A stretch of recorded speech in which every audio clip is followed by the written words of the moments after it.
नमस्कार air media live को स्वागत करछि मु रमेश। बाइक को पिटिला बाइक अवस्था गुरुतर एभली एक अभावनीय सड़क दुर्घटना घटी जाइछि केन्दुझर जिला सदर ब्लॉक रो मैदानकेल ग्राम पंचायत रो देवबंद ग्राम रे।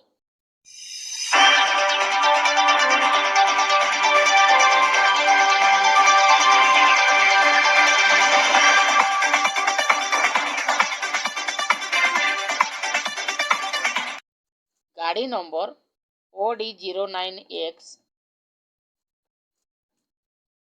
7238 KTM बाइक द्रुत गति रे केन्दुझर पटु आसुथबा बेले निज गाड़ी रे थिबा कमलाकांत नायक को साइड ने निज बासभवन को गला बेले तांकु पछपटु जोर रे धक्का देइथिला।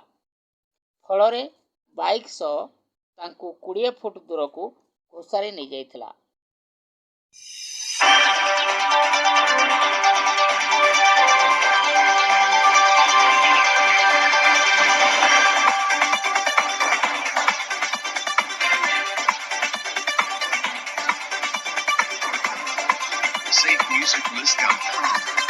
एथिरे दुई जनकर बेसी क्षयक्षति होइथिबा बेले तृतीय जनक भल थिबा जणा पड़िछि।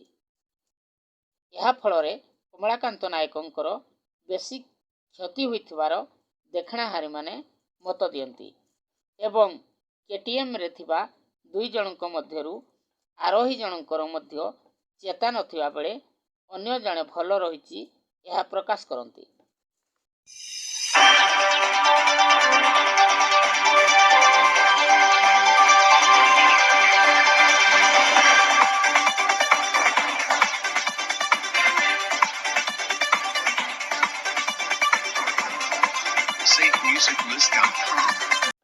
केटीएम आरोही हेले केन्दुझर जिला केन्देईपसी ग्राम डेणुआ ग्रामर बोली जणा पड़िछि। किछि समय पई केन्दुझर पाटणा रास्ता शोकाकल परिवेश सृष्टि करिछि। एहार फलस्वरूप ग्रामवासी माने दुई बाइक को मझिरे रखी रास्ता अवरोध करथिले।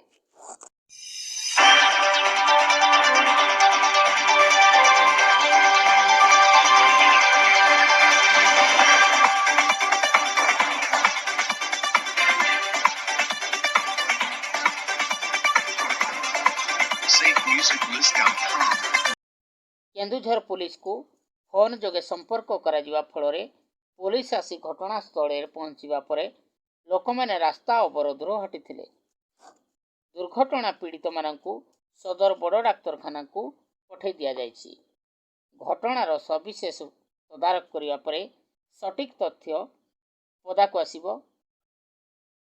केन्दुझर सदर रमेश चंद्र नायक रिपोर्ट।